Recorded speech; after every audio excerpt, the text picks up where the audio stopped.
Hello everybody, it's Felix from the Tennis Brothers here, and today I just wanted to explain what this vlog's going to be about and what you're going to see. So we were invited by Marcus Buckland, a Sky Sports presenter, to go to the Sky headquarters and look a bit behind the scenes.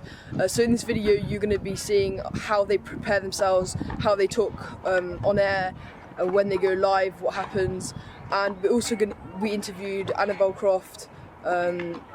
Greg Rosetsky and Marcus Buckland, so those interviews are all in this video. Also how they cut it live, how they do the swipe thing. Hope you enjoy the video.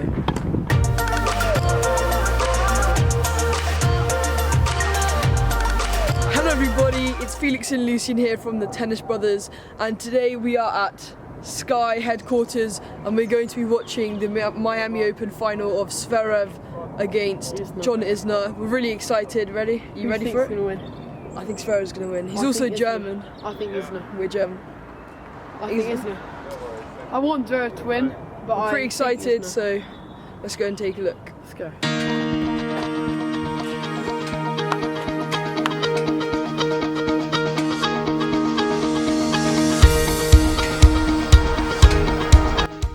So guys, we've just entered Sky. We've got the Visitors passes. woohoo, na na na na na na na na na, woohoo. So let's go and have a look. Oh, separate door to Lucien. So here we have Marcus. Felix, Lucien, nice to see you guys. Welcome to Sky Sports. Thank you. This is where it all happens, and let's go look at some of the key parts of the operation, Very shall we? excited. Yeah, Okay, here we go.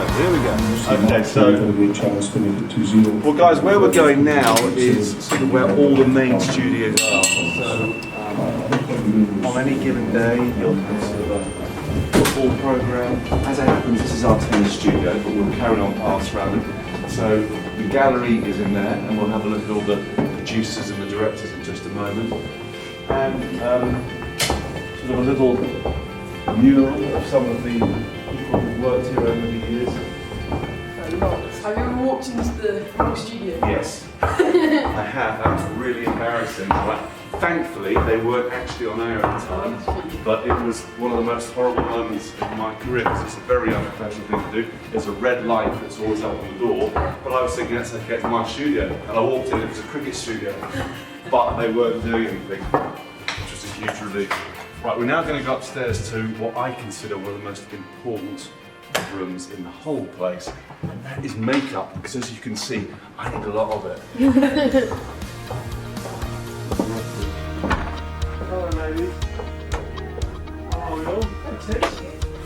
Now, be on your best behaviour. This is a top YouTube team.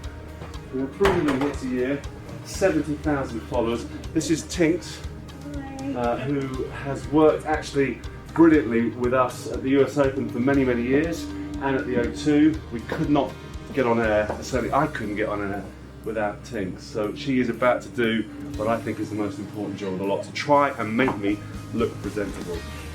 So you can see, this is before, and shortly we'll see the after effect. We're now in makeup, have to be a bit quiet.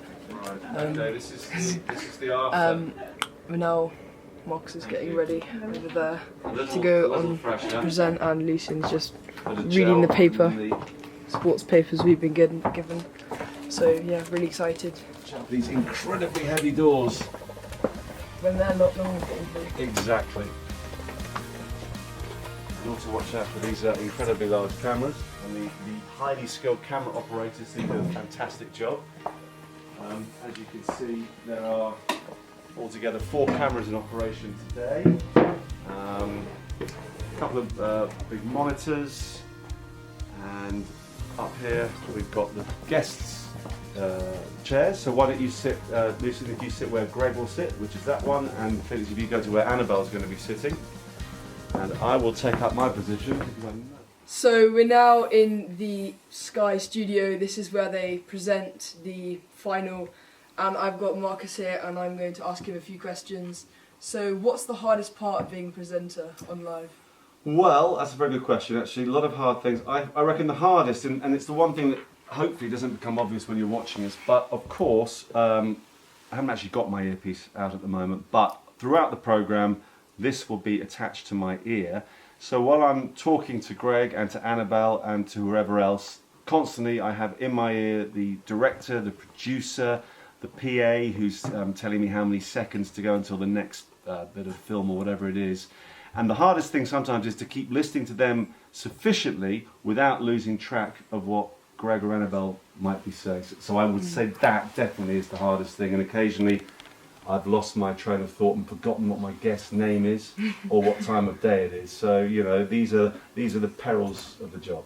So what was the most funny or memorable interview you've ever done? Most memorable interview has to be 2012 US Open. Andy Murray became champion, ending that incredible gap of a male British Grand Slam champion, and within 10 or 15 minutes of him winning that 5-set epic against Novak Djokovic. I mean, the match was incredible because he was 2 sets up, Djokovic got back to 2 sets all, Murray went off court, looked in the mirror famously and said, I'm going to do this, and he came back and he did it.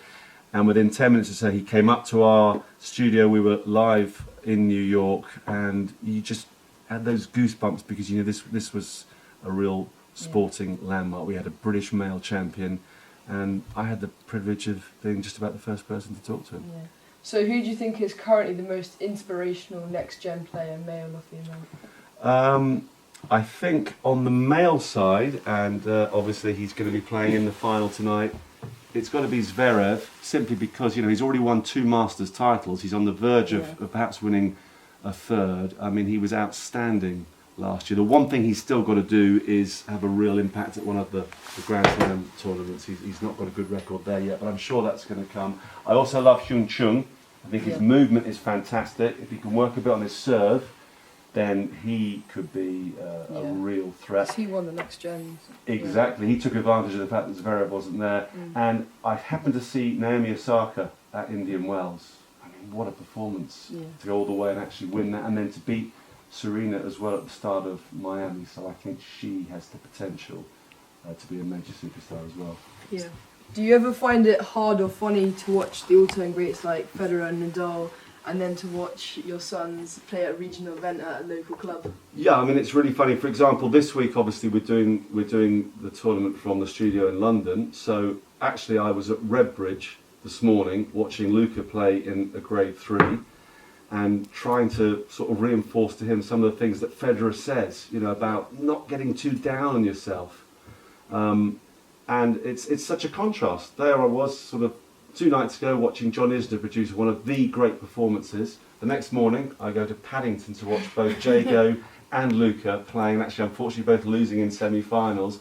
But I love it, you know, it's a completely different environment, but ultimately it's the same sport, and my boys are facing the same challenges, albeit at a slightly different level from the likes of Federer and Djokovic. So yeah, it's great. Yeah. So we also have 2 Tennis Brothers hats here. One we're going to give to you as a present. Thank you very much. And we'd like you to sign the other one, and this hat will be given to charity.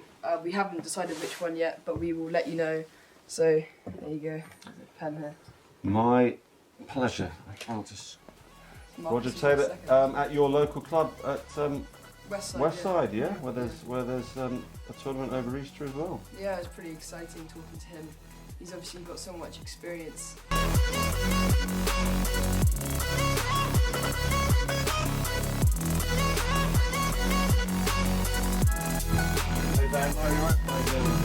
Okay, well guys, we have now come into the gallery, and this is basically where it all works, how the show gets put together. This is Joe, who is our executive producer, and in a moment you'll meet Ben, who is the director as well.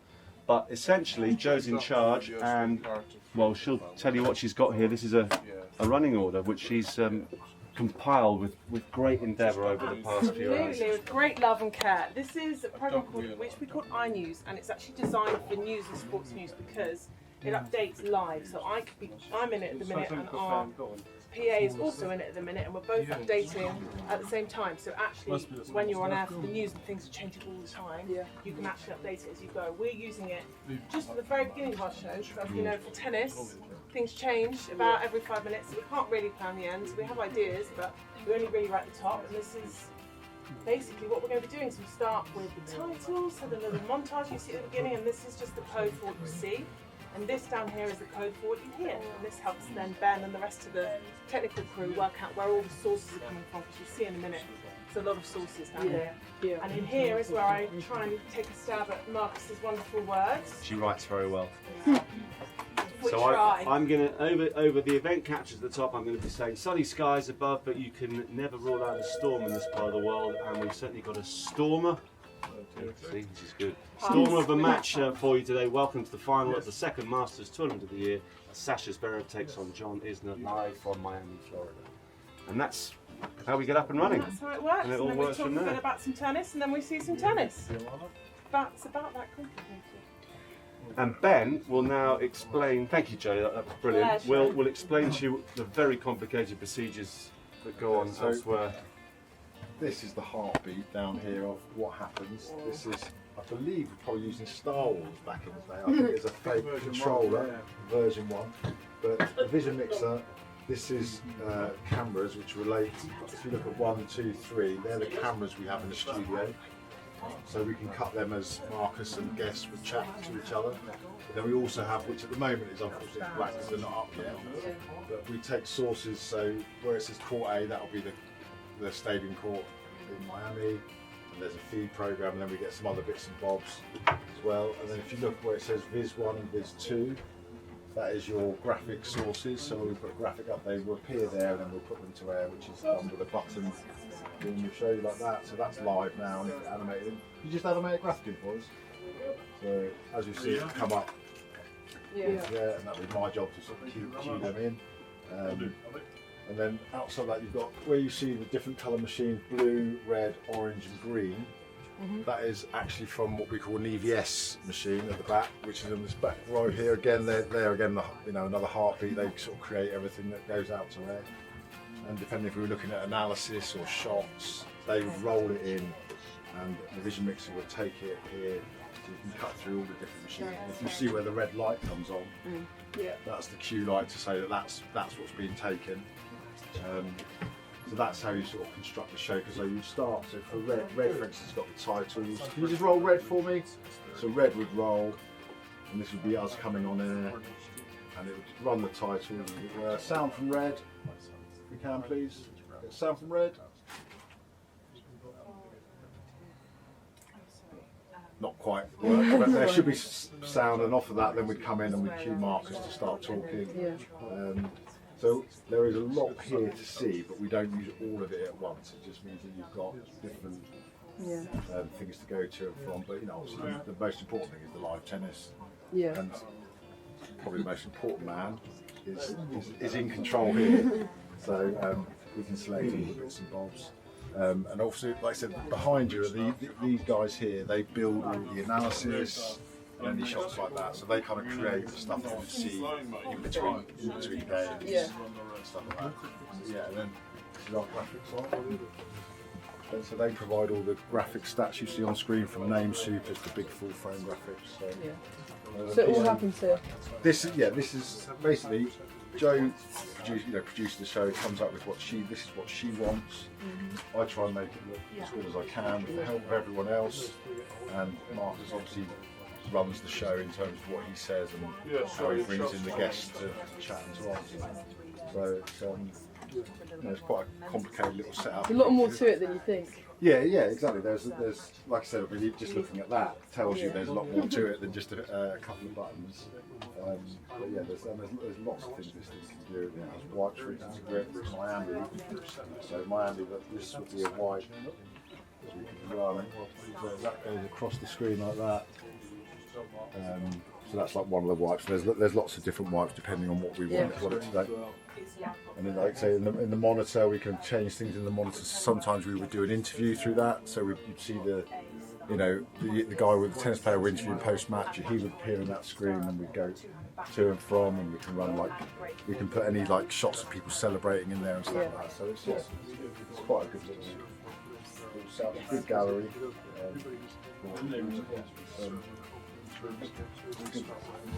Probably not quite as popular. You probably get more views on your YouTube channel than you do on here.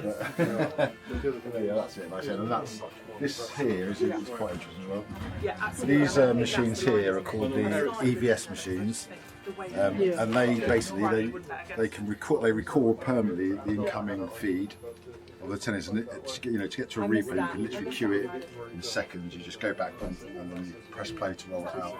So obviously, like if you were watching, I know there's football at the moment, but at football, for instance, you'd have like 10 of these at least, with all manned by people there. Every single camera going in to turn around all the replays you see on that. And the same, obviously, we're just taking a feed coming in from Miami. In Miami, there'll be another whole set of people with loads of EVS machines turning around shots and replays and stuff like that. There's quite a lot goes into it. Considering when you're at home, you watch one screen and you just expect everything to happen. But it's good to see behind the scenes. Yeah, it's not just the people in front of the camera. Most involved. Exactly. That's right. Thank you very much.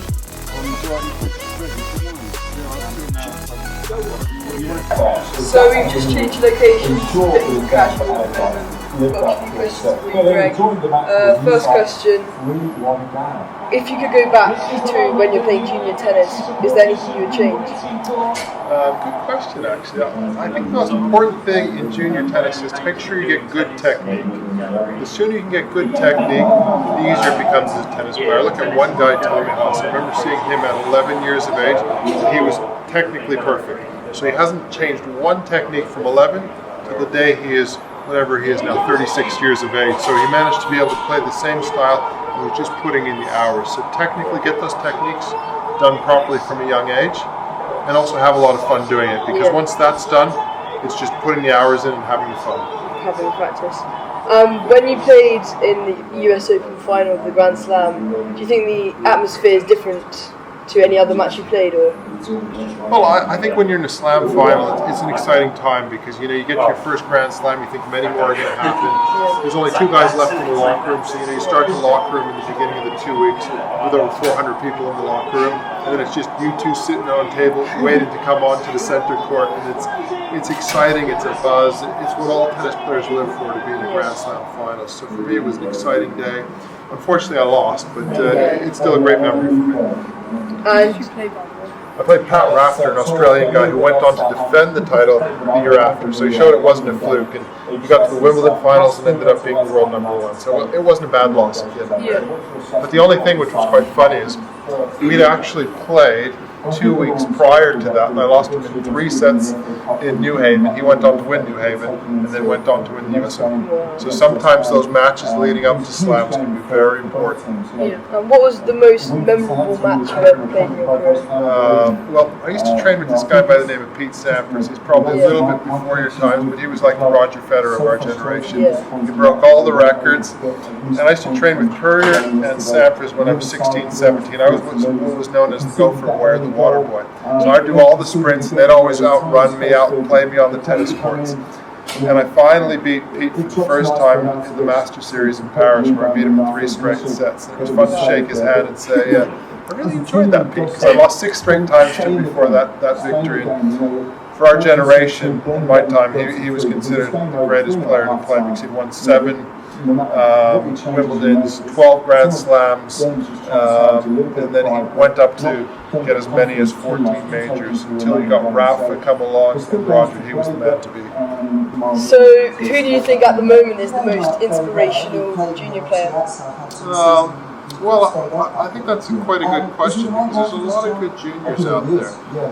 From a British point of view, I like Jack Pintington-Jones. He's doing very, very well.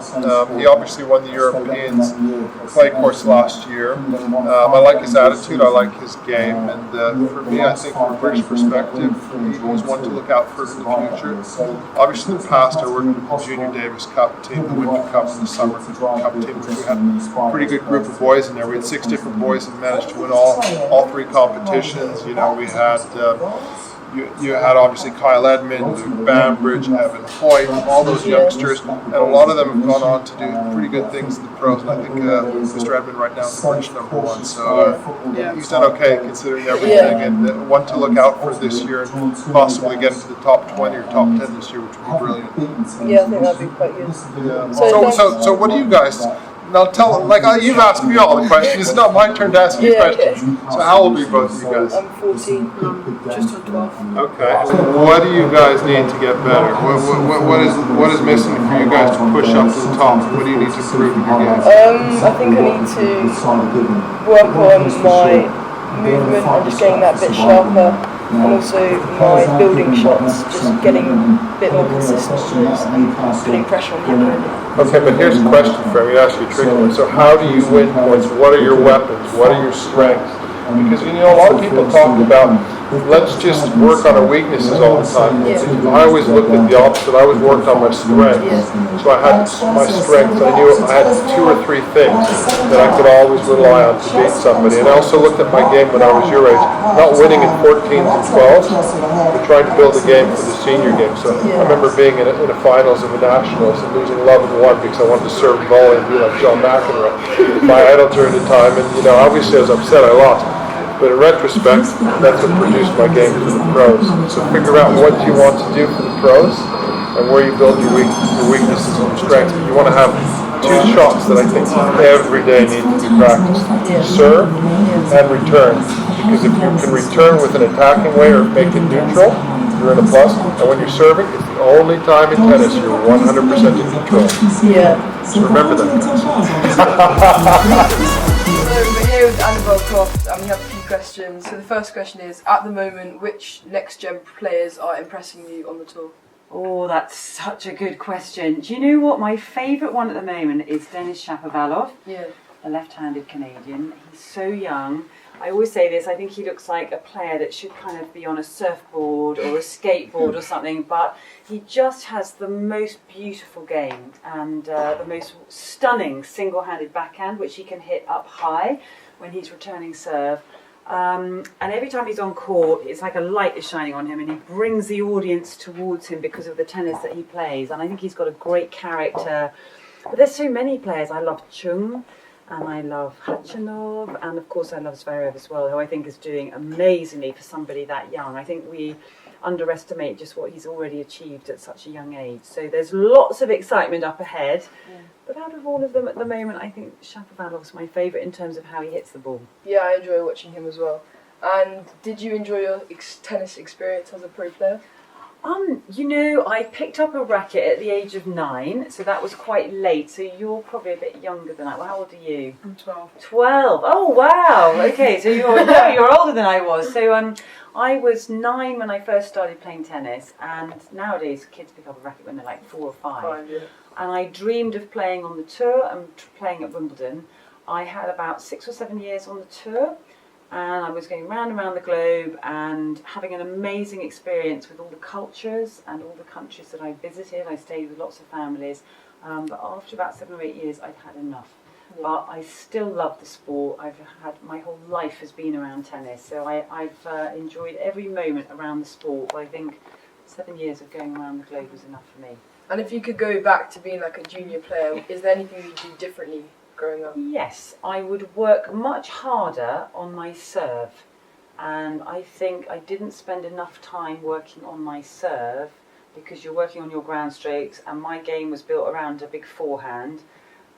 Serve was okay, second serve was very attackable, but I think if I was looking at my game again today, I would have done like double the amount of time in terms of what I was doing on my ground strokes. I would have spent that time again on serve, because when you watch players now, and as a commentator and a pundit when we're watching, and we're about to see a very big server in John Isner, I think the players that get to the very, very top have amazing first and second serves and amazing choice in their serves. So that would be my advice to any players. I'm assuming that you both play. Yeah. Good, I bet you're really good. You work on your serves.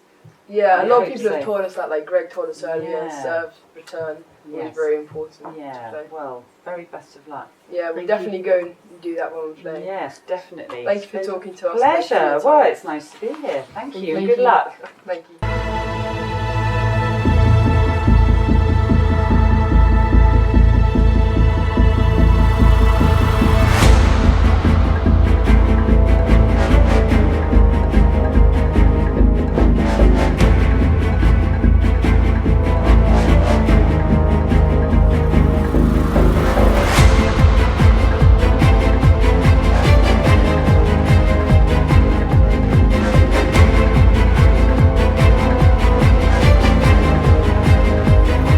Sunny skies above, but you can never rule out a storm in this part of the world. That is a possibility later. We've certainly got a stormer of a match for you today. Welcome to the final of the second Masters tournament of the year as Sasha Zverev takes on John Isner live from Miami in Florida. As one door closes, another opens, or so the saying goes, and it seems fitting that we will have a new champion tonight as the Miami Open waves goodbye to Crandon Park. But will it be a clean sweep for the USA and a long-awaited first Masters title for 32-year-old John Isner, or will Sasha Zverev pick up his third Masters title in less than 12 months? It's a tough one to call. Greg and Annabel are here to do precisely that. Greg, Zverev leads the head-to-head 3-0. Does that make him the favourite tonight? He's the favourite by ranking, but if you look at tennis throughout these championships, John Isner has been magnificent, playing the tennis of his life. The last 3 matches, I don't think... Greg has just said he's playing the best tennis of his life at the age of 32. So we've just left the studio where they were filming it live. Here we've got the actual live stream of what's being shown on Sky. Try and get the right angle there. And so yeah, we're going to go home now and watch it on our TV at home. Really excited to do that. We're just about to leave now. So, pretty excited. Lucian here is pretty excited as well. Good day? Yeah, it was really good. Okay. So we're now about to leave the Sky headquarters. We're going to go watch the Isner Zverev match at home. We interviewed Marcus Buckland, Annabel and Greg Rosetsky. Thank you to them for letting us talk to them and interview them. It was really insightful. Hope you enjoyed it as well. Remember to like and subscribe and click the bell icon to be notified when our next video comes out. Hope you enjoyed this one, and we'll see you in the next video. See ya. See ya. Easy outside, a little bit high on the feeling. Can't see